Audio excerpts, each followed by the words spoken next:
Horizon partagé. Partie en Outre-mer pour des raisons professionnelles, Naé a rejoint l'île Papillon sans trop savoir à quoi s'attendre. Tombée sous le charme de la Guadeloupe, cette jeune architecte nous dessine les contours de son île paradisiaque. On l'appelle l'île du papillon parce qu'elle forme un papillon avec deux ailes et qui sont deux territoires, du coup la Grande Terre et la Basse Terre. C'est vraiment une très belle île et moi je l'ai découverte avec beaucoup de surprises. Moi je m'appelle Naé, j'ai 24 ans et je suis partie vivre en Guadeloupe pour une opportunité professionnelle. En fait je suis venue parce que j'ai trouvé une super agence d'architecture qui était montée par d'anciennes personnes qui avaient fait mon école à Marne-la-Vallée, c'est près de Paris. Et du coup, j'habite à Baie-Mahault, juste à côté de l'agence d'architecture.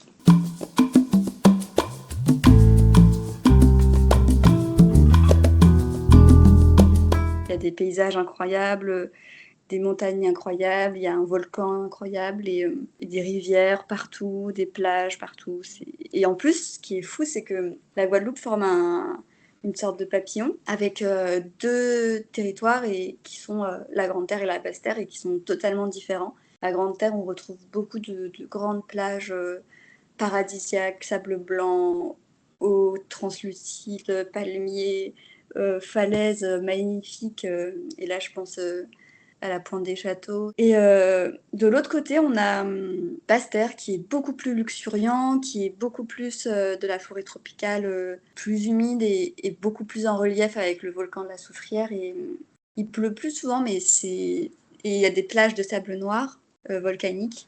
Il y a des sources d'eau chaude qui découlent du volcan et c'est une autre atmosphère. C'est vraiment très différent, mais c'est très très très très beau et des plages incroyables aussi. En général, on passe souvent ses week-ends dehors parce que la nature s'y prête vraiment.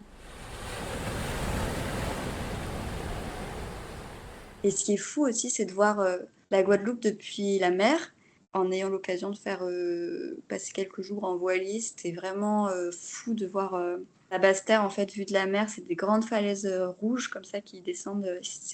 C'est incroyable. Et en plus, on peut aller en bateau sur les îles autour, les Saintes. Il y a les Saintes, il y a la Désirade, il y a Marie-Galante, qui sont des très belles îles avec des plages aussi incroyables. Et c'est assez fou de pouvoir découvrir autant d'endroits différents depuis la Guadeloupe. On peut aussi aller en Dominique. Je connais beaucoup de monde qui a fait Grenadine en voilier et ça c'est aussi une expérience incroyable. Enfin, il y a tellement d'îles à explorer autour, donc c'est vraiment génial de pouvoir que tes week-ends en fait soient enrichis par autant de petits voyages et de snorkeling dans dans des rivages incroyables. C'est vrai qu'il y a beaucoup de sports différents. Il y a le surf, très difficile. Moi, j'ai détesté. J'ai l'impression de me noyer à chaque instant. Mais il y en a beaucoup qui sont passionnés de ça. Il y a la plongée, ça a l'air incroyable. J'ai trop envie d'essayer. Il y a l'apnée, il y a la randonnée, il y a le canyoning. Et il y a énormément de sports en fait. Il y a même de l'équitation. Et il y a la course à pied, le trail. J'ai rencontré beaucoup de gens qui font de la course à pied ici.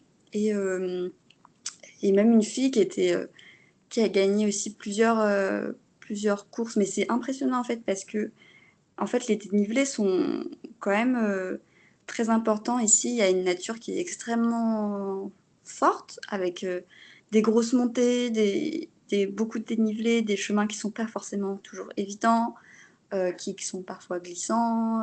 On passe par des rivières, par plein de... Enfin, c'est vraiment pas évident.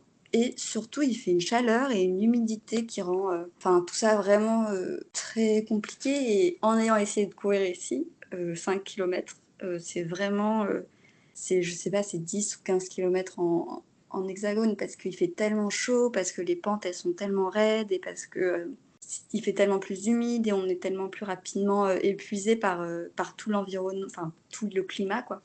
Mais en tout cas, c'est sûr que c'est un endroit qui se prête vraiment, au sport d'extérieur.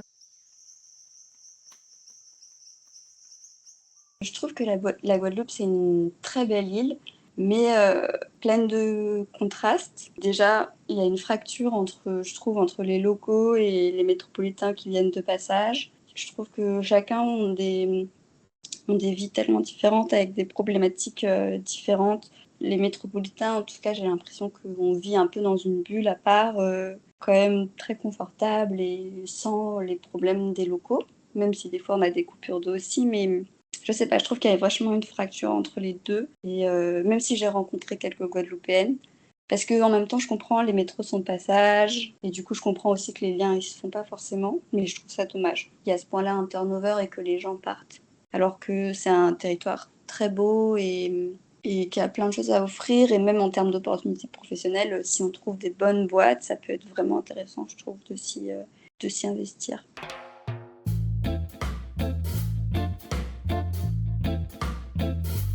C'est fou parce que c'est une île assez petite. Enfin, en fait, ce qui est marrant, c'est qu'on rencontre vite beaucoup de monde. Les rencontres sont assez simples parce que comme les gens sont de passage et tous les métropolitains sont un peu dans la même optique, tout le monde a envie de sortir le week-end, faire des randonnées, découvrir l'île, même voir les îles alentours. Je trouve que les rencontres sont assez simples et se font assez vite. Et on a l'impression de vivre un été éternel d'activités, de sorties. Donc, c'est vraiment un monde parallèle. Je trouve qu'on dirait pas vraiment notre vraie vie par rapport à l'Hexagone où il fait beaucoup plus froid et notre quotidien est très axé autour de notre travail.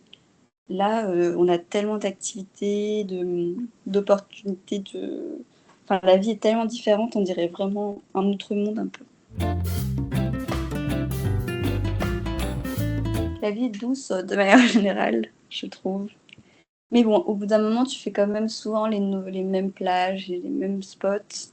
Mais il y a beaucoup de bars très sympas, beaucoup de petits restaurants très sympas. Et c'est un peu des adresses que tout le monde connaît, c'est très cool.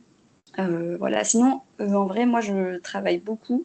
Et du coup, je m'investis quand même beaucoup dans mon travail. Et je sais que ça, enfin, c'est pas une attitude qu'ont souvent les jeunes qui viennent en Guadeloupe, mais je, moi, je le vois aussi beaucoup par le prisme professionnel, en fait.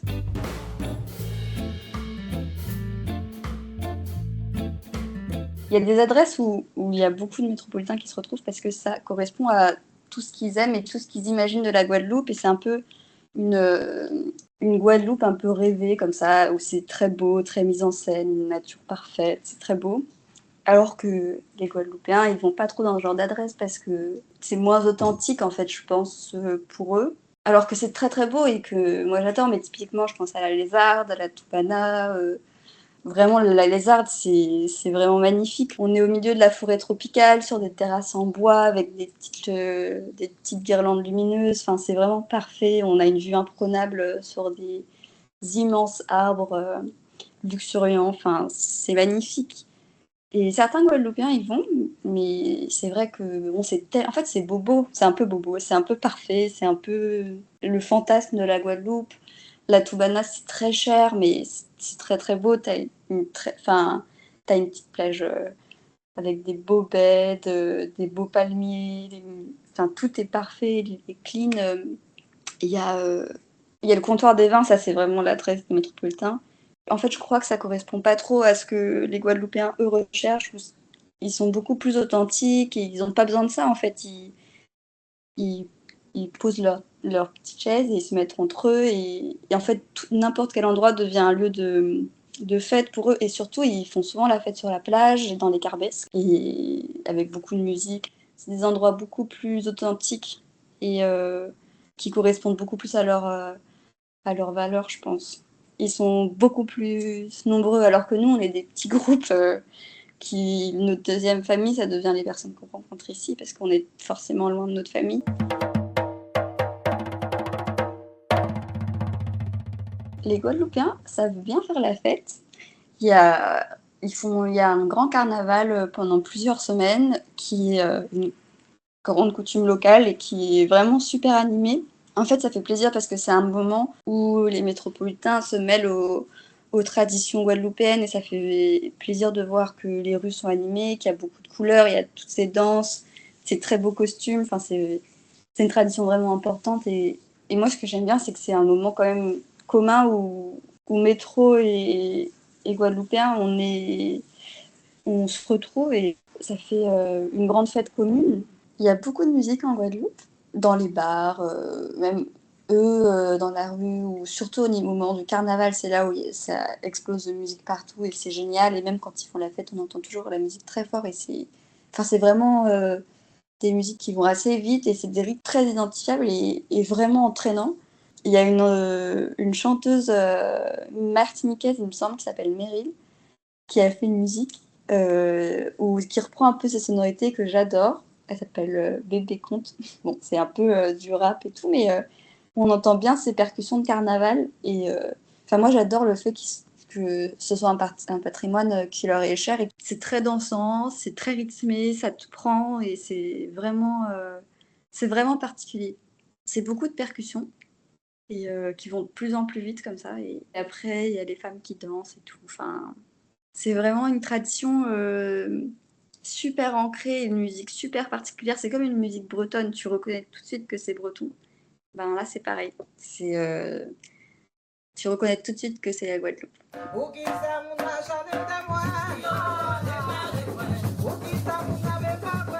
Alors, en Guadeloupe, on mange beaucoup d'acra. Ça, c'est vraiment la base. C'est de la morue en général qui est frite. Ça, c'est vraiment délicieux. Après, il y a des colombos, il y a la langouste que j'ai jamais essayé encore. Moi, ce que j'adore, c'est leur petit gratin à la Christophine. Et c'est toujours un petit side dans les restaurants, donc je suis toujours un peu frustrée parce que c'est vraiment super bon. Je pourrais manger que ça. Donc la Christophine, c'est un peu une sorte de pomme de terre qui est cuisinée en gratin aussi comme une pomme de terre et qui a un petit peu un goût de courgette. Et par contre, ce qui est incroyable, c'est les fruits, à quel point ils sont sucrés. Tout est un dessert et tellement beaucoup plus sucré que sur l'Hexagone. C'est assez fou. Moi, je trouve ça fou que ce soit leur standard, alors que nous, on a des fruits tellement moins sucrés, ce qui est logique. Mais c'est un autre monde. Ils ont le fruit à pain, la pomme cannelle. Tous les fruits pays, c'est les fruits qui sont cultivés ici. Enfin, le goût est tout à fait différent, vraiment. Sinon, malheureusement, l'alcool, hein. Le rhum et le punch coco, c'est quand même fou. C'est comme si vous étiez toujours en été. Donc, le soir, c'est petit cocktail, petite plage. Et puis, c'est un mode de vie très doux, mais où il faut faire attention à ne pas prendre trop de poids quand même.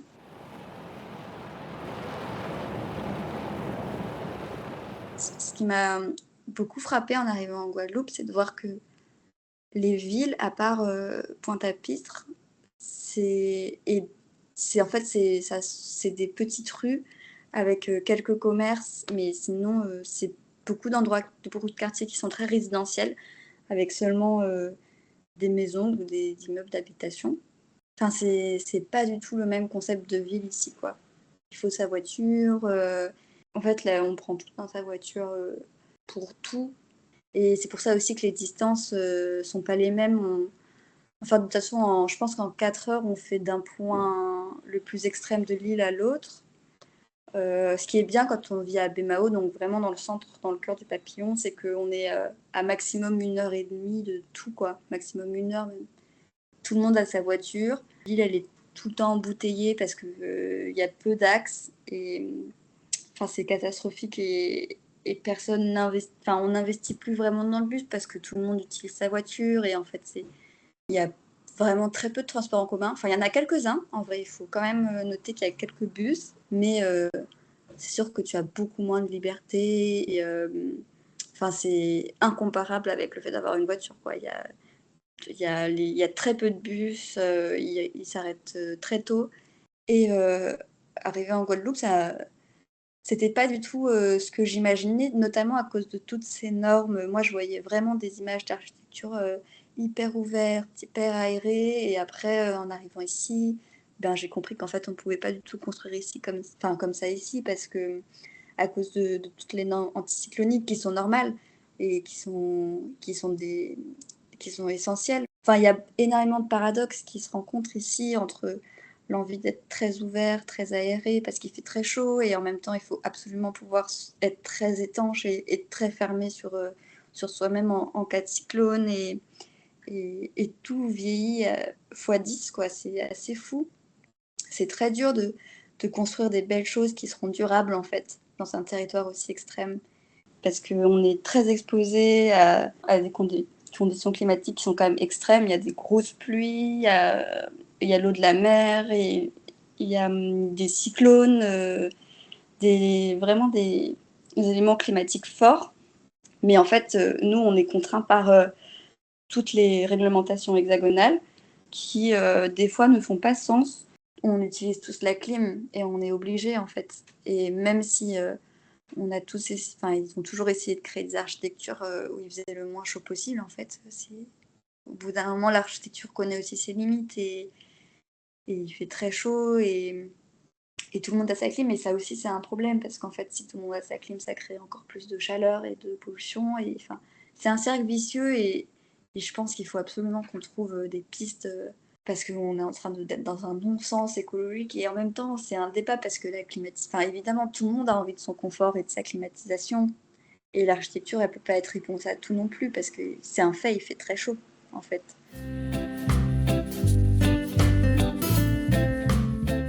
Un truc que j'ai appris qui me paraît aberrant, c'est que les programmes d'histoire sont les programmes hexagonaux, ce qui n'a aucun sens alors qu'il y a une histoire tellement riche ou même par l'île créole. Enfin, c'est des traditions, des spécificités de l'île qu'il ne faut pas du tout effacer et minimiser, je pense. Enfin, en fait, c'est un non-sens de vouloir harmoniser et de voir lisser la Guadeloupe comme l'Hexagone. Il faut sublimer ses spécificités, je pense. Et autre non-sens, c'est que nous, on est à côté de l'Amérique du Sud et de l'Amérique centrale. Et, euh, et pourtant, c'est quasiment impossible d'y aller parce que les billets d'avion sont vraiment hors de prix, quoi. On, on est obligé de passer par l'Hexagone. Après, là, il y a des nouvelles lois qui sont passées. On va commencer à pouvoir faire plus d'import-export, en tout cas dans le monde du bâtiment, avec les États-Unis. Mais jusqu'à maintenant, on commande tout de l'Hexagone, alors qu'on est beaucoup plus proche des États-Unis et on devrait développer un langage et une patte beaucoup plus spécifique aux Caraïbes et créer notre propre savoir-faire et peut-être importer des matériaux qui sont plus adaptés. Il ne faut pas s'y méprendre. C'est pas un endroit où c'est juste des plages dorées et des palmiers et de l'eau claire. Enfin, oui, ça l'est, mais en même temps, c'est des problématiques tellement plus. Enfin, déjà, il y a une disparité assez importante. En fait, il ne faut pas croire, mais les gens ils vivent de manière très modeste quand même. Et souvent, on a même des coupures d'eau, l'accès à l'eau est compliqué. C'est un territoire qui est vraiment plein de disparités et il y a tellement de problèmes de fond. L'accès à l'eau, c'est aberrant. Et c'est un problème qui se mange la queue parce que les particuliers, ils veulent plus forcément payer des services qui de toute façon sont défectueux et du coup la commune a encore moins d'argent. Il y a des pénuries de carburant, il y a la nourriture, ça dépend ce qu'on achète, mais ça peut être vite très cher. En fait, la vie, elle est chère ici, alors que... Enfin, c'est juste que les Guadeloupéens vivent différemment que nous, parce que, en fait, des choses qui nous semblent tellement acquises et tellement banales sur l'Hexagone, c'est pas du tout le cas ici. Et ce qui est assez ouf, c'est que, eux, ils sont heureux, ils sont en famille, ils sont ensemble. Et en fait, ils vivent autrement. C'est beaucoup plus une communauté où on mange tous ensemble. Ils aiment leur île et ils ont toujours le sourire et ils t'accueillent toujours avec bienveillance et ils sont d'une gentillesse et d'une générosité. Et puis ce que j'adore, c'est qu'à Pemao, tout le monde se dit bonjour, quoi. Balade et on te dit bonjour dans la rue et je trouve ça super.